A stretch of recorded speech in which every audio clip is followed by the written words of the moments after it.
do want to talk about this topic. It's really important to me as a topic for a number of reasons. I've just seen the necessity of it with teams that I've worked in over the years, but also seen a lack of it in many organizations that I've worked in and seen how detrimental that can be. So I want to talk about psychological safety. Don't let it happen, make it happen.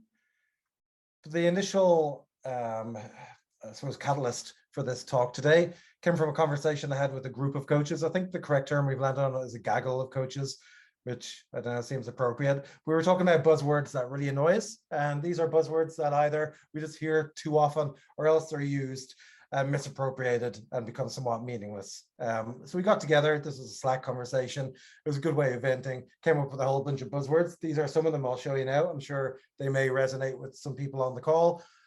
So big A, little a. God, I hate that. It always makes me feel like an idiot too. Always have to think about what does that mean again? Will it scale? I'm sure you've all heard that many, many times. Problem space, yeah. Pivot. Are we actually pivoting, or are you just changing your mind based on no reason, just some sort of good feel? MVP, oh my God, if I see that used incorrectly again, so you mean this is just going to be what we push into production, it's going to stick there for 10 years, not an MVP. Lean in, okay, thanks for saying that. I was going to walk away from the situation and ignore it completely. Mindset, slightly controversial one, but I can see that being misused quite a bit. Like that group just has the wrong mindset. It's a little bit insulting. And then the king of all misused, misunderstood buzzwords, I think, is agile itself. I'm sure a lot of you will agree with that. But there was like a buzz phrase that really resonated with me on that day when we had this conversation and got me thinking. And the phrase was, "This is a safe space." And I think that's a really interesting thing. I hear it a lot. I hear people say at the start of sessions, "Hey, this is a safe space. Feel free to speak up or challenge anything." And why does that irk me? Well, A, if it isn't a safe space, if it's not an environment of psychological safety, saying that isn't going to make any difference, not going to change anything. And if it is a safe space, you don't need to say it. So that got me thinking about psychological safety itself in a sort of broader terms. And I think it's a pretty well-known thing. Everybody knows it's important. Everybody has probably read something which speaks to why it's important. But what do we actually do to nurture psychological safety? And if we don't do anything actively to nurture it, are we actually working against it? I do want to point out, I'm not a psychologist, so a lot of what I say may be completely untrue. Feel free to challenge me. This is a safe space. Feel free to challenge me with any of the questions at the end of this particular session. But I want to talk about what psychological safety actually is, just so we get a sort of a foundation and aligned along that. So Amy Edmondson is a Harvard professor, and she did a great TED talk around psychological safety, and she's written lots of articles for HBR and a great book about it. And I think she really helped popularize it as a term. And her definition is a belief that one won't be punished or humiliated for speaking up with ideas, questions, concerns, or mistakes. And fine, absolutely get that, absolutely agree with that. And in her talk, she uses a few examples, like the medical industry. If people don't point at things they think are wrong or potential mistakes, it can have devastating effects. She also speaks about the aviation industry, same thing. If you think that there's some calculations that are going to be incorrect and you don't point them out, again, it can have devastating effects. I work in the tech industry, and I'm pretty sure that most people on this call, not everybody works in the tech industry, so at least people's lives aren't lost if there's a lack of psychological safety, but it can still have really devastating effects. And talking about what it is one thing. It's encapsulated perfectly well in that beautifully written sentence. So none of this is new. It's pretty well documented, discussed, published, and it's been confirmed with scientific data, and it's proliferated itself into many different things that people are pretty well aware of. For example, Google in 2012 ran a project called Project Aristotle, and they were looking for the ingredients that help build an effective team, kind of the secret sauce that builds an effective team. And number one was psychological safety. That was the number one most important factor in building an effective team. Patrick Lencioni's 5 dysfunctions of a team, the bottom of his little pyramid model, has an absence of trust. You could say absence of psychological safety. And without that, you can't build on top of it in a way that you need to make really great high-performing teams. Modern Agile values. One of their core 4 values is make safety a prerequisite. And basically, there's been countless things written about it. So many articles out there, so many books, so many talks. This is another one they are witnessing right now. So none of it's new, but I still think there's quite a misunderstanding about it in general. And I think that's where some of the problems come from. So I think it's important to talk about what it's not. This is, well, this one is an adaptation of a quadrant from Amy Edmondson. I've adapted it for dramatic effect. But some of the other points I'll make are my own, and quite happy for people to challenge those once I wrap up as well. So on the y-axis here, we have psychological safety from 0 to lots. And on the x-axis, we have accountability. So psychological safety does not mean there's a lack of accountability. You still need accountability. People still turn up to work to do a job and deliver shit, basically. And what you get if you have low performance accountability and low psychological safety, this is the apathy zone. This is where people are just really bored. Nobody cares about the work that they do. Nobody really cares if they're doing it. Nobody's asking any questions. Everybody knows that things are going off track, but doesn't say anything about it. I've worked in a place where this was pretty prevalent. It manifested itself in pretty interesting ways. People used to get drunk at lunch quite a bit. I thought, hey, that's interesting.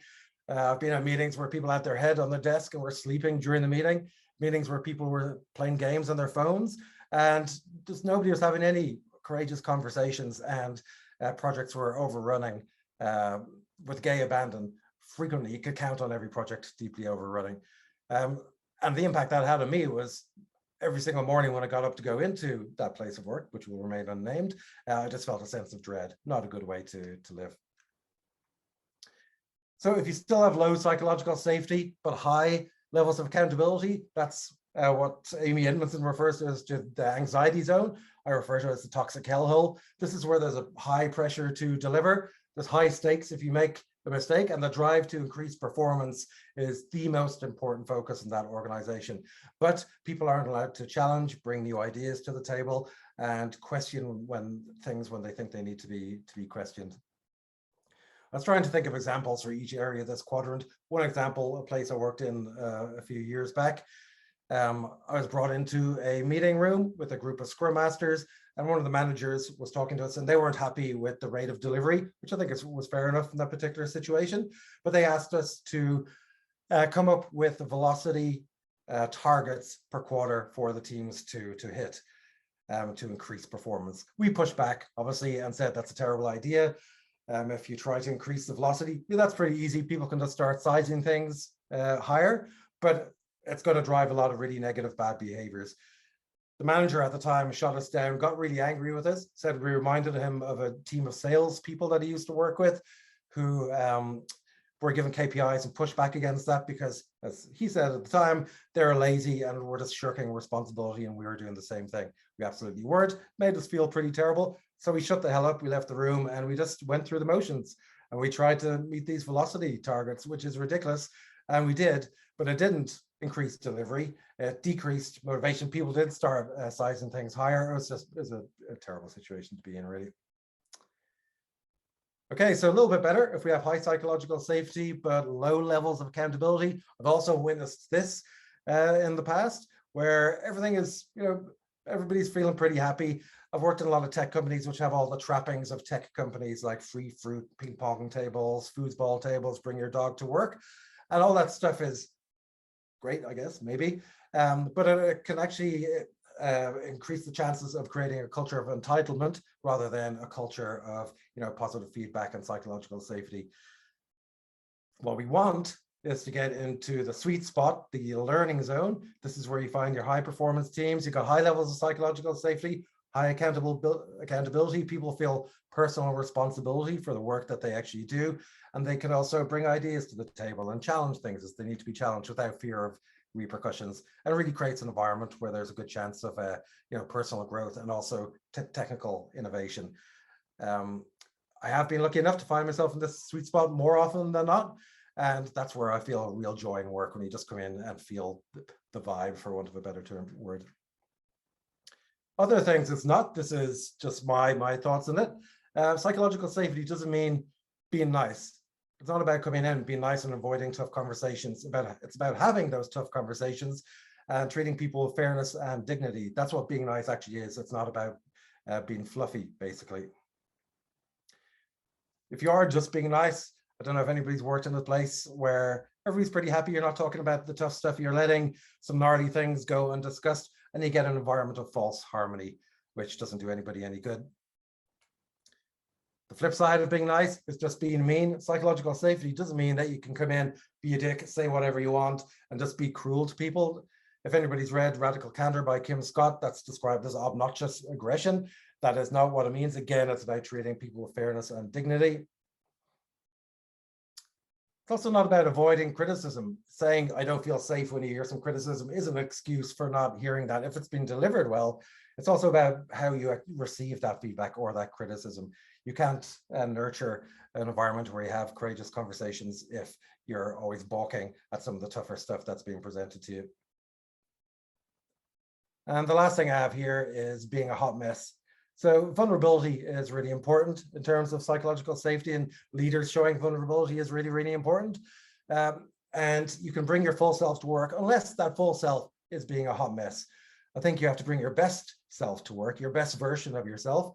Patrick Lencioni, again, the 5 Dysfunctions of a Team author, if anybody isn't aware of him, he's talked about vulnerability. He said you can't be too vulnerable, but if you do turn up every single day and say, hey, I made a mistake yesterday, that may point to a competency issue rather than a vulnerability issue. So I think most people understand the line between, being professional and being a hot mess. And why does psychological safety exist in the first place? Why are we as humans prone to shying away from it a bit? I think it's that as humans, we have a survival instinct, both mentally and physically. And mentally, you may be afraid if you bring something to the table, bring some ideas or some challenges to the table. If you ask questions, you might be afraid that you'll look stupid. Or possibly even worse, you might be afraid that you look incompetent to people. Maybe people will laugh about you or talk about you behind your back if you say the wrong thing in a meeting, if you're afraid of saying the wrong thing. If you bring up challenges too often, are people just going to think, oh my God, that person's so negative all the time? If you challenge somebody's ideas, are you going to make them angry? You might be afraid of what sort of reaction you might get from people. Your ideas, if you want to bring an idea to the table, maybe from experience, that's just going to get shot down. So you're going to be afraid of that happening. And also generally, I think most people just don't like feeling awkward. And I think having tough conversations can make people feel awkward and create a bit of awkward vibe. I would say, just to go back to one of the buzzwords, hey, lean into that awkwardness. That's where the good stuff actually comes from. I can't believe I've already used, I think, 2 of those buzzwords from the start of the presentation. So that's a little bit about what it is, what I think it's not, and why I think it's hard. But why is it so hard for people? And why do we find it difficult to actually nurture psychological safety? It's not just about putting a poster on the wall that says, hey, this is a psychologically safe workplace. I believe that it's an active pursuit. It's not a passive thing that you can just hope it's going to be there by saying it. You have to do that. I'm a big fan of doing things, activities. If they suck, that's okay. If they're great, fantastic. Let's keep doing that. This was brought to my attention quite recently as I thought a great way for teams to assess themselves, to get an idea as to where they sit in terms of how embedded psychological safety is in terms of how they work. It's a psychological safety ladder. This was devised by Gustavo Rossetti, who works for an organization called Fearless Culture. They have lots of great stuff on that side on this topic, and also a great psychological safety canvas that you can use to assess teams. But on this ladder, there's 3 steps up to the top of the ladder. At the start of that, it's belonging. You need to have a sense of belonging as a team. You need to know each other personally, not just professionally. You can talk about health issues and burnout without fear of people rolling their eyes. You're not afraid to ask questions, and you feel welcomed by the team. I'm going to talk about one thing today that you can try, or just one of many they can try to help create a culture of courageous conversations. But for this level of the ladder, there's lots of things you can do. It might be just check-ins where you ask some personal questions at the start of each of your meetings, activities like journey lines, personal maps, market skills, best of you. There's heaps of stuff out there that you can use. I won't go into all of that now, but I would recommend just experimenting with some of those. Up the top of the ladder then, you've got really, really high psychological safety. That really creates an environment where there's a good chance that you can innovate, and there's a good spirit of experimentation there. So you feel safe to take risks, you openly share and learn from mistakes. It's okay to challenge the status quo, and questions, exploratory questions, are always welcome on our team. Again, heaps of stuff that you can do to try and make this stuff a bit more robust. If it's not in the place that you work, there's something called a failure wall, where everybody posts their mistakes and announces it to the room, and everybody gives a round of applause. It's a great way of celebrating failure. It's blameless postmortems. Hackathons really help build that spirit of experimentation.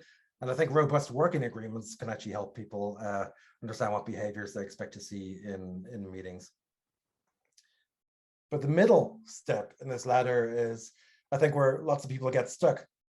It's kind of easy in a way to help people feel that sense of belonging, but it's not so easy to have those courageous conversations. Otherwise, that word courageous wouldn't be there. They'd just be mundane conversations or something.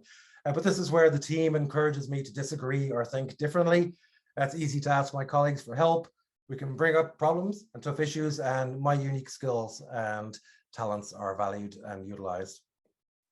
And this is the step I wanted to talk about, one activity that I've been using recently to some success.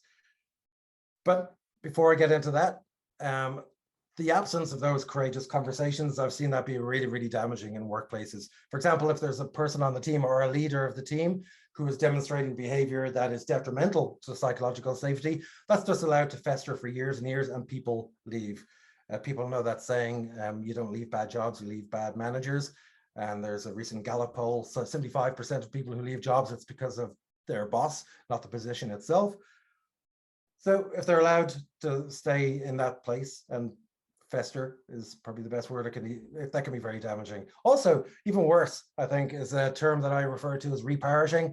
I come from Ireland. We have some dodgy priests. If you have a dodgy priest, back in the days, they'd be moved from one parish to the next, to the next, to the next, and that's called, well, I call it reparishing. And I see this happen in workplaces as well. If you have a leader or a member of a team whose behaviors are detrimental to promoting psychological safety, rather than have a courageous conversation, or possibly a performance management conversation, which is the toughest of all conversations to have, they're just moved somewhere else. Then they cause the same damage there, moved somewhere else and moved somewhere else. And that doesn't help anyone. It just spreads those bad behaviors around an organization. And the teams that they have left, they can see that nobody's had those courageous conversations with these individuals, and they can see that they've just been moved somewhere else. So they know, well, nobody really cares about us as a team or how we felt in this situation. And it can be really damaging to people's level of safety and just how they feel when they turn up for work. Interestingly, I was given a tour of WD-40 in the States a while back. They have a really impressive culture. You mightn't think it, the people who make oil, but they talked a lot about this reparishing of people, and they don't do that. So as soon as somebody is clear that they don't align to the company values, they have those tough conversations. And ultimately, the best thing might be to share them with the competition. They might be happier somewhere else, which has different values. And I think that's something to consider, and something that we shy a lot away from in New Zealand.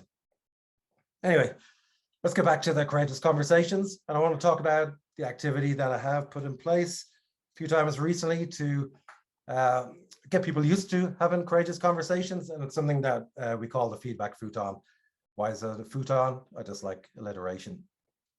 What you do here is you get a team of people. I've run it with a series of these with a group of leadership teams recently. We do this within Nomad 8, and I've done it many times within development teams. And people are quite fearful of this before they do it, but the feedback is always very positive once they get through it. This is taken from a mirror board, this image. You can also do it in person. Just get chairs around a seat.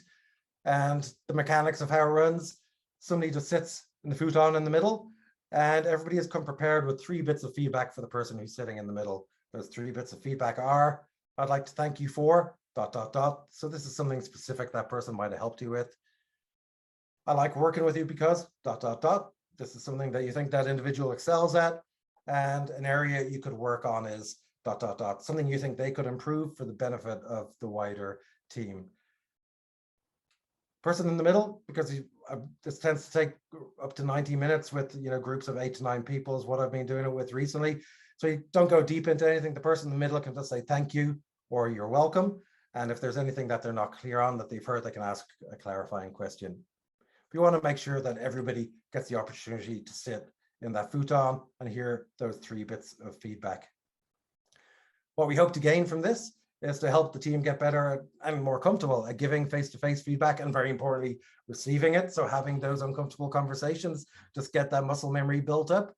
Hopefully get people talking about things they might normally talk about in their day-to-day, and ultimately over time to foster a culture of feedback and psychological safety. Of course, there's some bonus stuff you get out of it, which is you get the feedback, you get the opportunity to celebrate each other, and hopefully highlight areas that you can actually work on improving. But for me, it's that fostering of the culture of feedback and psychological safety that's the biggest benefit of this. So that's the only kind of activity I'm going to talk about. There are heaps of things. While I was doing some research for this talk, there's just so much out there, and I would advise that you experiment with it. Just want to leave you with a couple of things. One, it is playing a long game. You can't just, like I said, put a poster on the wall and say psychological, this is a safe space. It does take a long time to build up, but moments to destroy. And that can come from a comment or even a facial gesture if somebody says something that you don't like. It is an active pursuit. It's not something that you can just hope will happen over time. You have to actually, I believe, put things in place depending on where you think you are. And if you're wondering where you are, think about that psychological safety ladder, what rung you might sit on and where you might need to improve on, and then dig into that particular zone and think, okay, what can I do to try and build us up and improve us in that particular area? But yeah, I would say if you're going to focus on this at all, do try experimenting, and thanks and good luck with your pursuit of psychological safety.